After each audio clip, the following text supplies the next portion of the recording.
আর পিছনে তাকাতে হয় নাই। যদি আপনারা এই ধরনের খাবার বানাতে পারেন, আপনার কাছে যদি কাঁচামালগুলো অ্যাভেলেবেল থাকে, তাহলে মোট 18টা উপাদান দিয়ে এরকম একটা খাদ্য তৈরি করেন। ভাই ব্যবসা করতে আসছেন, টাকা ইনকাম করতে আসছেন, একটু শ্রম দিতে আপত্তি নেই।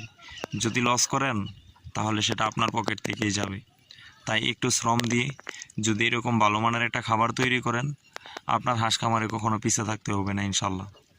আর যদি আপনার এখানে কাঁচামালগুলো অ্যাভেলেবেল না থাকে, যদি আপনার এখানে ফিড মিল না থাকে, আপনি আমার সহযোগিতা নিতে পারেন। আমি আপনাকে পূর্ণাঙ্গ সহযোগিতা করব ইনশাল্লাহ। যদি আপনারা খাবারের প্রয়োজন হয় তাহলে টাইটেলে দেওয়া নাম্বারে আমাকে ফোন দেন। ইনশাল্লাহ যে কোনো সময় আমি আপনাদের পাশে আছি। আজকের মতো এখানেই রাখছি। দেখা হবে পরবর্তী নতুন একটা ভিডিওতে। সে পর্যন্ত ভালো থাকবেন। আসসালামু আলাইকুম।